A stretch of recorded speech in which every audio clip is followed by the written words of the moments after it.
Hey guys, welcome back to Indiebnb. Today's episode is sponsored by David Shapiro Around Atlanta Realty.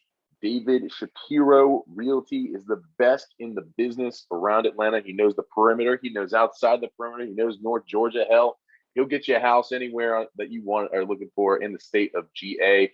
David Shapiro Realty, check him out. David Shapiro Realty, just Google that. He'll be able to hook you up any which way you need. Tonight, we've got Jennie Lawless from Los Angeles on the podcast. She's just released an EP called I'm Here to Make Friends. Very dreamy artist and big Candy fan. Was very excited about her and her Candy love. We're going to get that tape motherfucking rolling.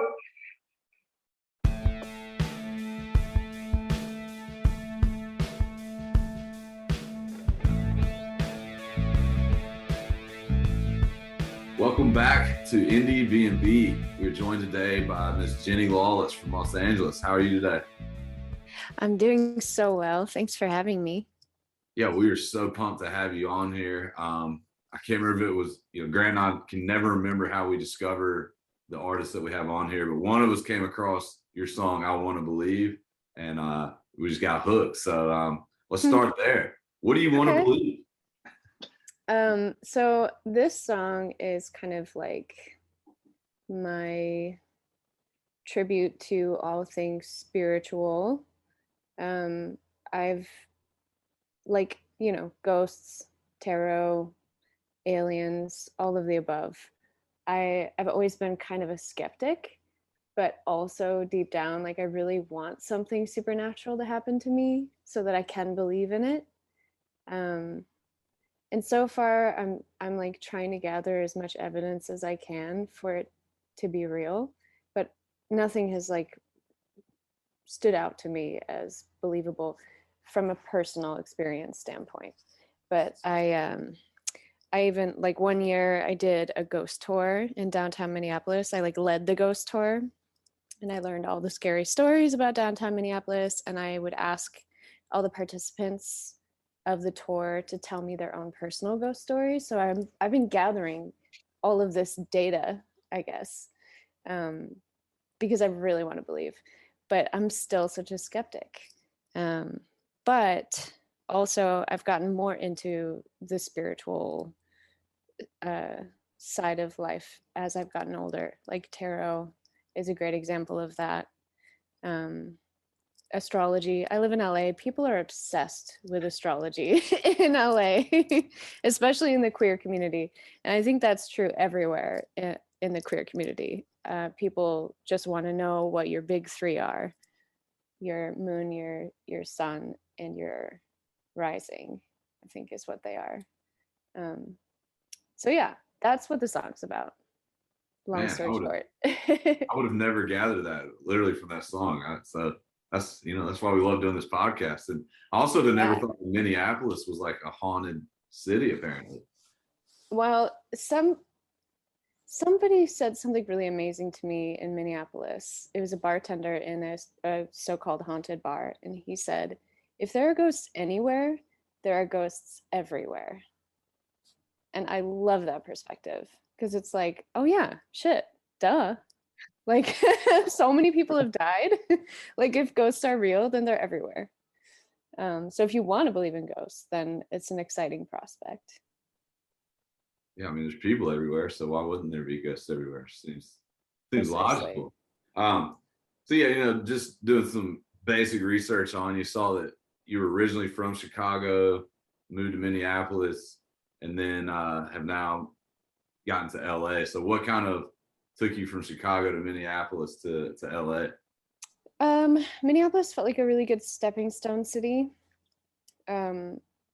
Chicago, well, first of all, I fell in love with somebody from Minneapolis. So that was the main reason. And I moved there to see if that relationship could work out. And 10 years later, it has still worked out. Yay! Nice. It's great. But also, Chicago felt like the music scene is very disparate. there are so many different pockets, like really cool pockets of music happening there. But the only people I knew in the music scene in Chicago were doing something very different from what I was trying to write. And I felt like I didn't have a place there, or like a footing to start to build something of my own. And so Minneapolis is smaller and you can just kind of jump right in. Like once you have an idea, as soon as you know a booker or somebody who's in a band, like it's surprisingly really easy to get a show booked or a band put together. So I had a band called Warehouse Eyes when I first moved to Minneapolis, and that was the beginnings of me doing my own non-classical, non-jazz music thing. And that was until I graduated college. So I was like 23, 22 or 23. Okay, so it sounds like you had a sort of a classical background in getting into music. Yeah, well, it started with jazz, and then I decided to go to school for classical voice, because I thought it would be, I don't know, better for my background to have like the classical foundation. And then I realized I needed to throw a lot of that information into the garbage. Not into the garbage, but a lot of my training I just kind of had to forget about in order to do my own thing, because it ended up being kind of stifling for creative goals that I had.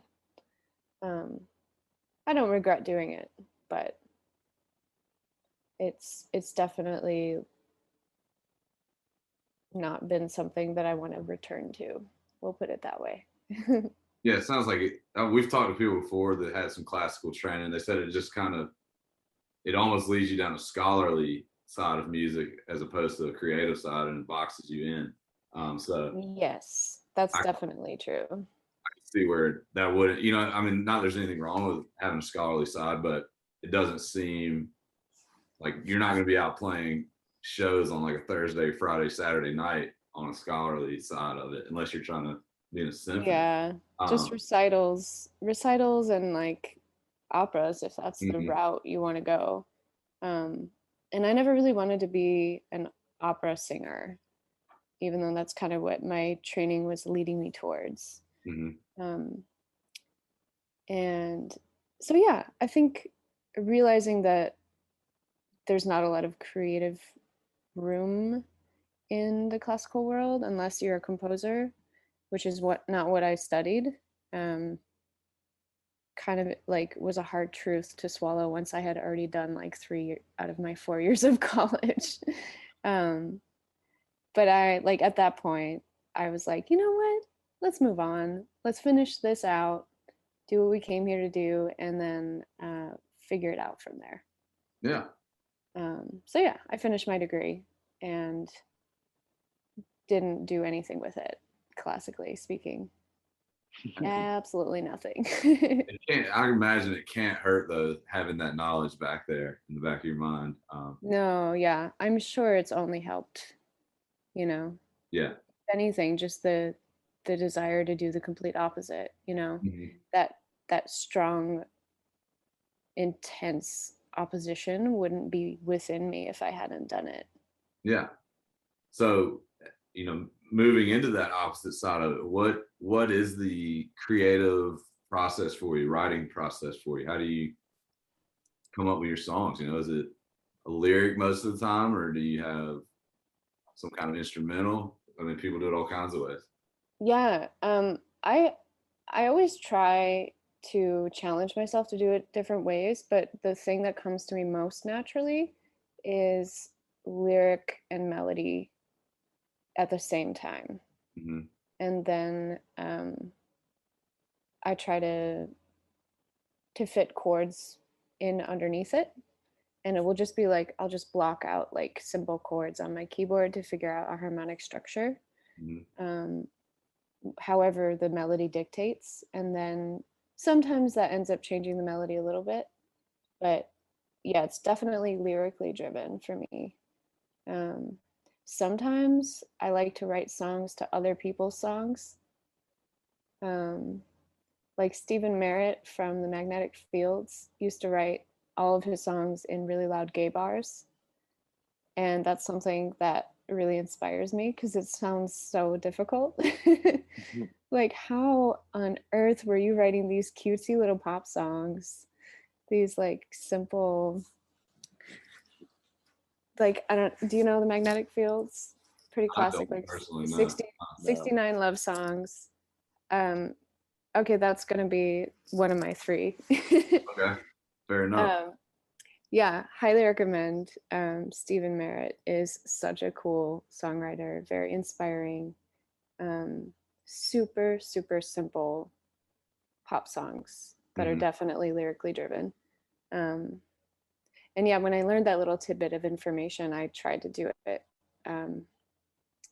And it's not like the first thing that I go to when I try to write a new song, but like if I happen to be alone in a public space and I'm feeling like the quirky star of my own movie, then I try to do something like that.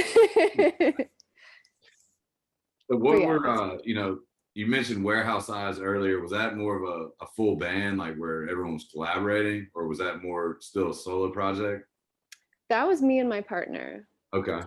Co-writing together, but it started out with just his songs. And then toward the end of that project, I started to try to write more, but not having had the experience of being a band leader, it was really difficult for us to try to change those roles, which is why ultimately we decided to just disband that project. And that is how Jennie Lawless was born. Because that was my Facebook name, actually, for a really long time. Lawless is not my real last name. My real last name is Lallam. It's a very close. But everybody in Minneapolis, when I moved there, just thought that was my real name. So they would put that on bills or like on interviews and stuff that I would play or record or whatever. And so I was like, I guess this is who I am to Minneapolis. So it seems simple enough to be that. But the name's inspired by Lucy Lawless, aka Xena Warrior Princess. I don't know if you remember that show from the 90s. Oh yeah. It's great. I recently returned to the pilot episode of that show because they put it back on Netflix like maybe a couple years ago, and it was so cringy in the Didn't best. hold up? No, I think it did. But it was very cringy still. Like, because it was so 90s, like medium budget TV production. Like, I can't explain it, but it was cringy. And I loved it. Yeah, so that's Jennie Lawless. Warehouse Eyes is kind of like, it was a good place for me to kind of grow as a performer, as a non-classical performer. I got to like play keys and sing at the same time, which I never did before that. And I mean, I did alone, like in a room where no one could see me, but like never on stage. And so I learned a lot of lessons, like compounded into one project, and including like how to be in a studio and record an EP, because we recorded like 2 different EPs with that band. And I was a singer and I played keys, and my partner also played keys. And then we had a bass player, guitar player, and a drummer. So it was a pretty big project, and we played a lot of shows. We did a couple tours. We even played Atlanta once. Where'd you play? What is it called?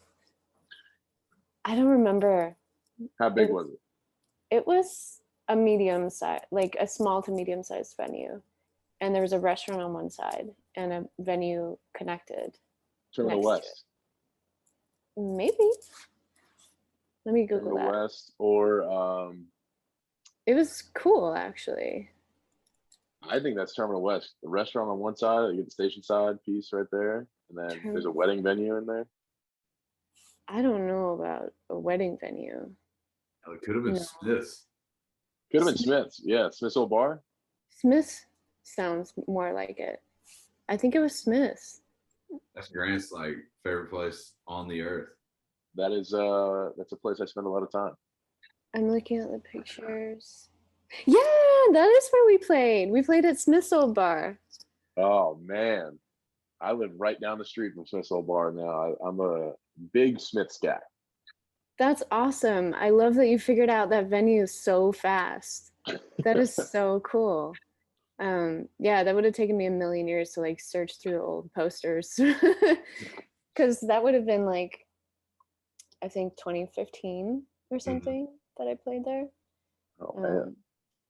Yeah, touring is hard for indie artists because it's just a money suck. You're lucky if you break even. Yeah. Because a lot of times you're playing shows in towns where people don't really know who you are. And so you're just like this rando stranger coming through, hoping that like 10 people will come through and pay a cover. But See, that's part of what this whole podcast is about. It's not only, the dream of giving you a place to stay where you can save a few bucks on not having to get a hotel or having to sleep in a van, but it's also to help you get some more listeners. So, anytime there's some bands coming soon that we're gonna like, that we've had people on, and we're gonna get as many people as we can to these shows. So, that's I something love we that. like to ask on here is like, what is something that us as Indiebnb can do to help indie artists in any way possible. Definitely that, like real in-person interactions with people, I think is because there's so much music floating around the internet that like and and there's a lot of really good stuff. Like I'm not trying to say that there's not like a million other really special artists. I think that's what makes finding new music so challenging. So having a curator that you trust, like bringing new music to you or underground music, like I love that. I have certain friends that I reach out to because it can be overwhelming to me to find new music. And I'm like, hey, man, like, what are some albums you've been listening to lately? And that kind of trust in somebody's taste doesn't like it's not the same on a Spotify playlist of a Spotify algorithm generated thing. It's just not the same. So yeah, that's amazing if you can actually get people to show up in real life, because once they see you, there's like kind of a dedication. Like we have a relationship now that I've performed for you and you've stood there watching me. um, and that's a really magical connection. That's like one of my favorite things about being a performer is that spiritual place that we both go to when we let ourselves get lost in the music and in the moment, because uh, it's never the same performance twice. Yeah. Yeah. What is like a performance? I mean, obviously it might not have hasn't happened probably for a little bit, but I mean, Jennie Lawless. I mean, what's the vibe whenever I go to a show? I mean, what should I expect? What can I expect from you? Are you, you know, I don't know. I mean, what has it been in What the can you past? expect? Well, I just played a show in July actually for my EP release, and it was the best show that I've ever had or played. And I put it all together myself, which I've never done before, in a friend's backyard. It's like this huge backyard in Silver Lake. He rents this house with a few other guys, and the yard itself was designed specifically for shows. Basically, the guy who owns the house, who's not my friend, he's a landlord. I think he's some sort of like music manager or something. So he designed the backyard for performances, and I had no idea when I asked him, or when he asked me if I could play. Um, I was like, "Yeah, you have an amazing yard. Let's do this." And then before I knew it, it was this huge event. There were like 4 performers. Somebody did like a guided sound bath meditation at the beginning. I had 2 tattoo artists doing pop-ups in the yard. Somebody was doing a photo booth. There was a vegan food pop-up, and a friend of mine was bartending, and like it was just very, very special. And everybody there had such a good time. And it was like before the Delta variant started becoming a thing with COVID. And so it was like this really sweet spot of we're doing this again. Like, it's a show and we're here and we're hugging and it's magic. And yeah, it was cool. And I had a 5-piece band, which usually it's just 3 of us. It's me and Kristen and Jamie. Kristen plays drums, Jamie plays bass, I'm on keys, and I use a vocal looper to add some layering to my vocals and harmonies and loops and effects. And I don't play to tracks, but I'm not against it. Someday, if I ever want to play like fully solo, I would be open to that. I used to be anti-tracks, but I don't think that's necessary anymore to be anti-tracks. No, not at all. But yeah, this show was great because I had Jamie's boyfriend, Jason, plays guitar and saxophone, and I randomly have a lot of saxophone in my songs, so he learned all of those parts. And my partner Chris was on keys, so I could focus a little bit less on playing and more on singing and just performing. And it was really cool. We did a cover of this viral TikTok, "Here Comes the Boy." Have you heard it? Here comes the boy. Hello, boy. Welcome. There he is. He is here. And it's just this lady singing to her cat, but people duetted it like a million times, and somebody did like beautiful piano arpeggios, and then somebody added like another like jazzy instrument, and it just like kept going forever and forever until there was like an orchestra of people playing. I'll send it to you guys. It's so that sounds sick. but we did a live version of that with the saxophone and keys and bass and drums and singing, and it was like the intro to the show. And I'm very grateful to have enough friends that knew that specific reference, so there were a lot of laughs and like just pure screams of joy when it happened, and it made me so happy to be able to do that. And I'll never be able to do it again because that's the world of viral internet. You just can't repeat that stuff. It's a one-time magic thing. Had to be There'll there. be something new. There'll be something new. To be there. There will be something new. You mentioned your EP, "I'm Here to Make Friends." Let's get into that a little bit. What went into deciding to release that when you released it, and what went into making it? That EP started during quarantine. Actually, I think there were only 2 songs on that EP that I had written pre-COVID and hadn't recorded anything yet. And so when COVID started, when we realized that we were going to kind of be trapped there for a little while, I started a pod with one of my good friends, Maddie, who produced the EP.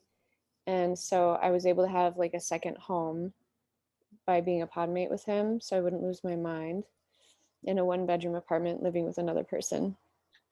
And Matt and I got together like pretty religiously for a while, just working on these songs together, producing them.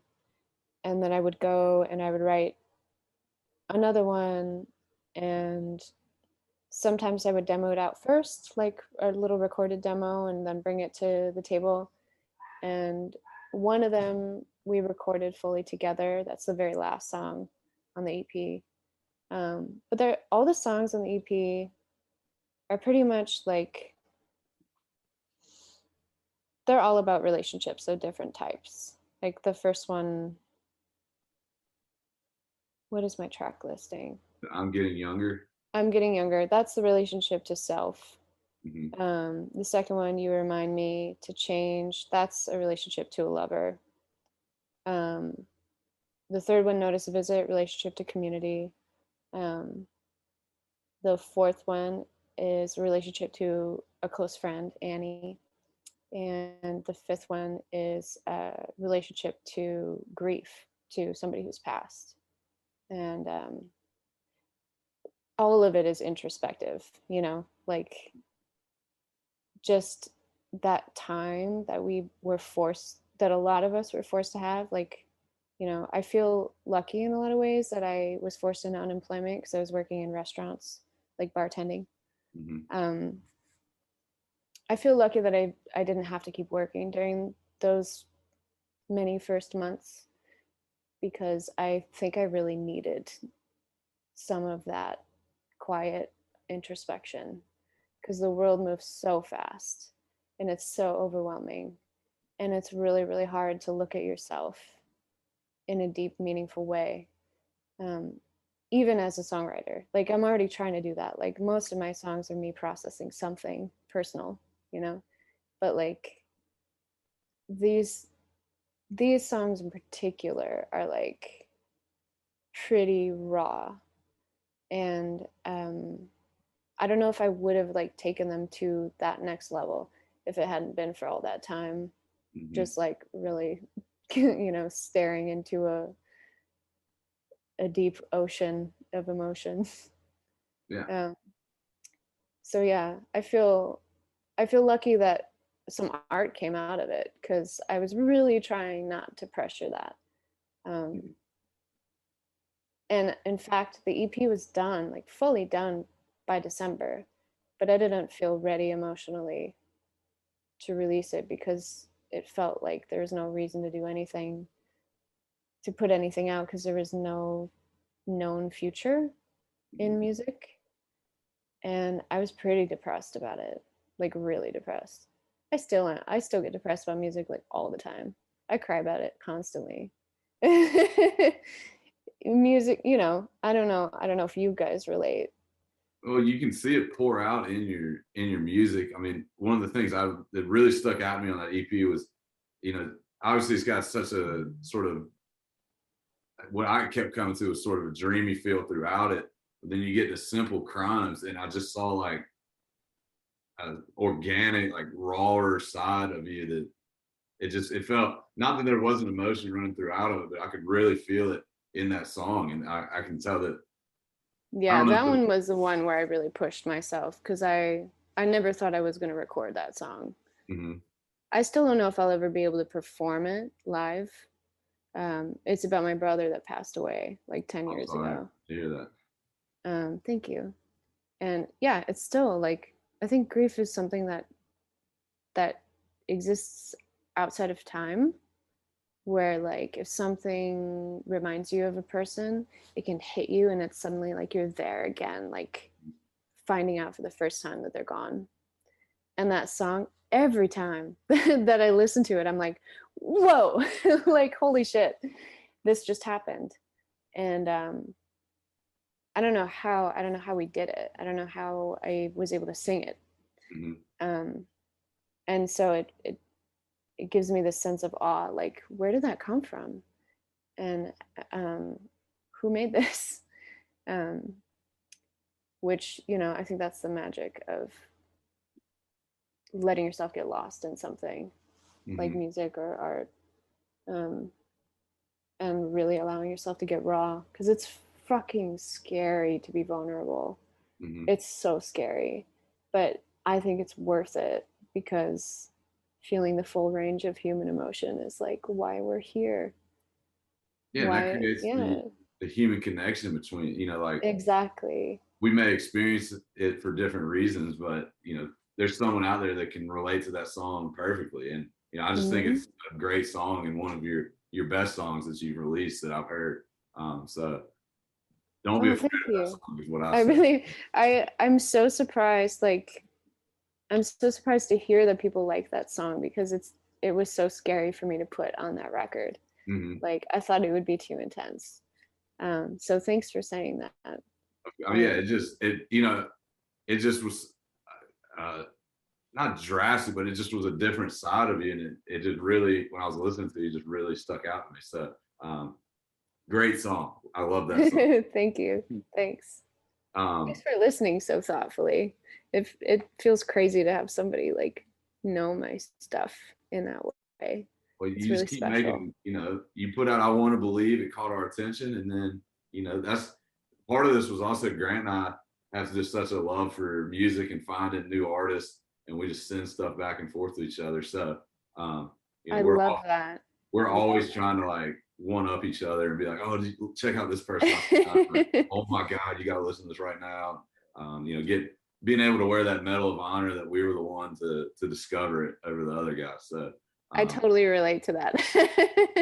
Even though, like, oh, you haven't heard of this person? Well, let me just blow your mind right now. yeah, most of the time it's a crapshoot. Like I just Yeah. stumble across somebody on my Discover Weekly or something, or Grant will do the same.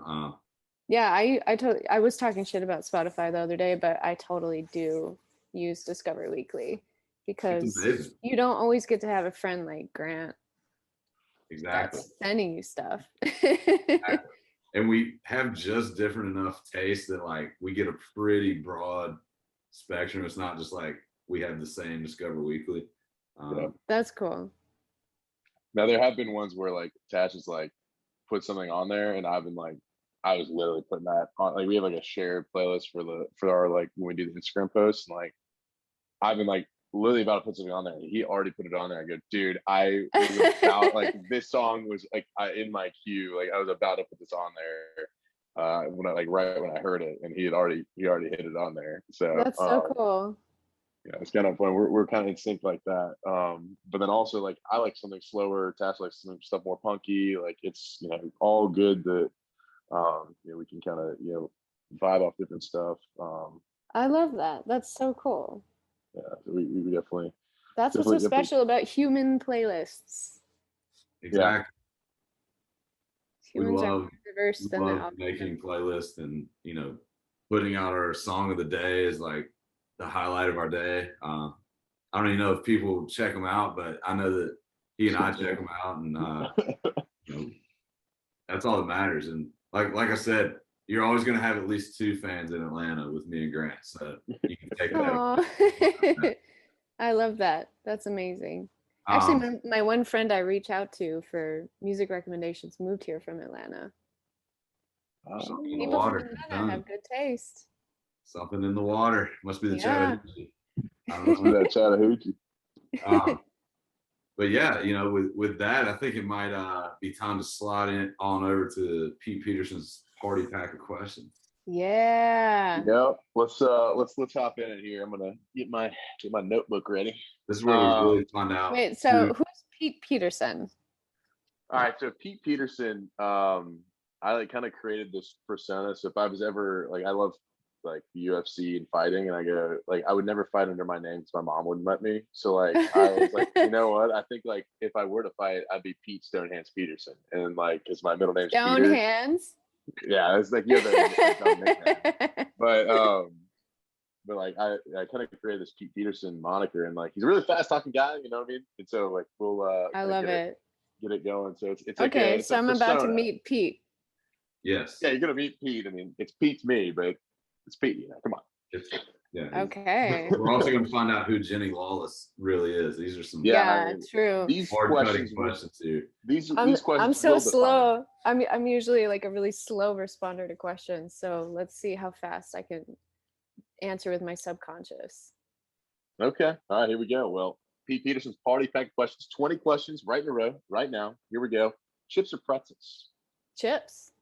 She's a chips girl. All right. Salad or soup?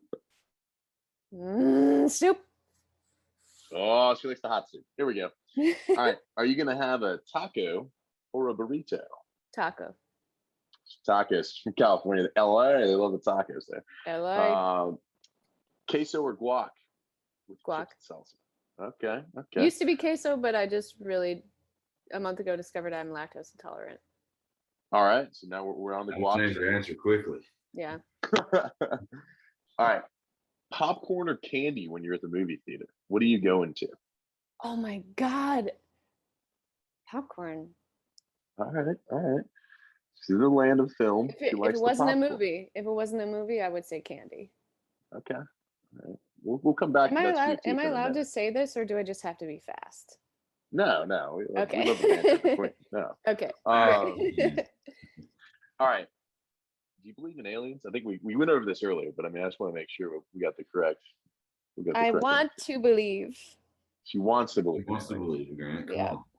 God. All right. What about love at first sight? Yes, I fall in love constantly. All right, all right. Do you eat donuts or bagels? Donuts. Well, All both, right. but If Jennie Lawless is rolling into a party, are you more likely to do the worm or the robot? robot. Robot? All right. Have you ever seen the orange peanuts in the gas station and eaten them? They're called circus peanuts. Do you like them? I have eaten them on more than one occasion. I don't know how I feel about them. Dagger in my heart. You like them? Oh my God, they're my favorite candy. I just love candy. I really do. And I don't discriminate. You know, Okay. like people love to hate on stuff. I really like Good and Plenty's, which is like a total grandma candy. People I have like strong feeling. You like Good and Plenty's? I do. I will eat. Grant. I like because I like black licorice. I love. Me too. I'm I on the. I'm on really the. love black licorice, but people, when I tell them I like Good and Plenty's, get personally offended. And I'm like, It's the what's same it to thing. you, man?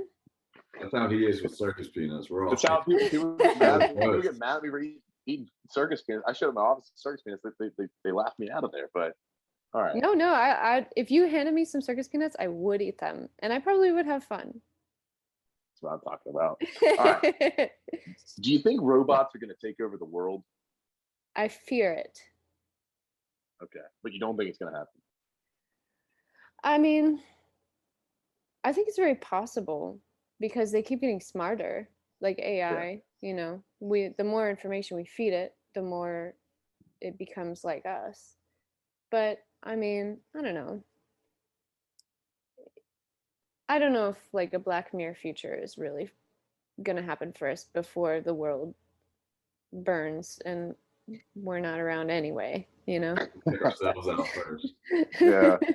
And the robots will probably melt in the fire, you know what I mean? Yeah, I got you. All right. When you woke up this morning, did you have waffles or pancakes? What would you rather have? I had neither. When I woke up this morning, I had leftover candy from the movies. Um, I shouldn't have eaten it with my lactose tolerance, but there were some M&M peanuts in the cabinet, and I had 7 M&M peanuts for breakfast. But Okay. between waffles and pancakes, otherwise, I would do pancakes, ideally Pancakes. with chocolate chips or blueberries. Okay. All right. Pancakes with something extra. I like that. Mm. Would you rather have a night in or a night out on the town? Night out. Night out? All right. All right. Are you heading out to a bar or are you more likely to go hit some techno at a club? Techno. No, I don't really go to the club very often. I like talking.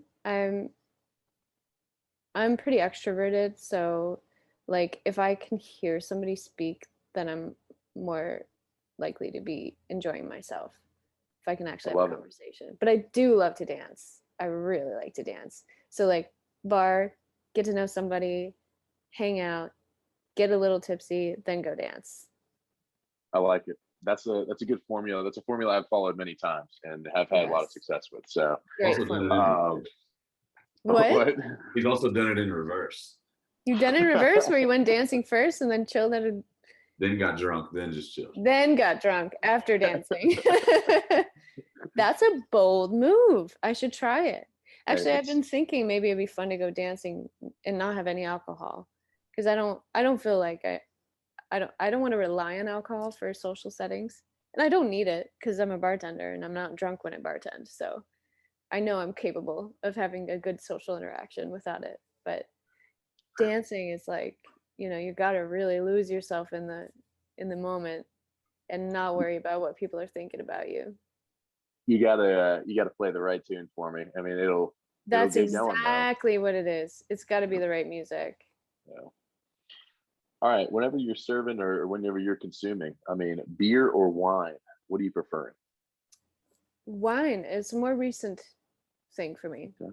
All right. I work at a wine bar, so I'm learning to love it. Learn to love the Natural. wine. All right. I need to mention veganism earlier. This question might completely land flat on its face. Do you eat chicken tenders or chicken wings? If there was a choice, I Yeah. think as long as well, I think chicken tenders. If they're like Good crispy, tenders, you know? crispy tenders. Yeah. All right, cool. All right, candy corn or candy pumpkins? Oh, candy corn. Candy corn. Oh Yeah. man, you are a savage. You do like candy. I like that. That's Yes, I good. do. All right. Would you rather be a ninja or a pirate? um, a pirate, because ninjas seem like they have to be too disciplined. We've heard that answer. That Pirates is know how to party. exactly. All right. Finally, cake or pie? Cake. Okay. So you like the icing all over it. Yeah. That's fair. I like fair. yeah. No film. Are you sensing a theme here? I'm a sweet person. Yeah, you got a sweet tooth. I am very similar to you. Yeah, there's very little savory questions on this 20 question list. Like, how do you take your steak? I don't know how to. I probably should add some in, but well, the most savory question of all of them that we ask is this final one is, of course, what bands that we don't know that you know that we ought to know? Great question. I've got 3. One of them we talked about earlier. It was not going to be one of my original 3, but I'm throwing it out there since you didn't know. The Magnetic Fields, because they're a classic. They've been around for like at least 20, 30 years.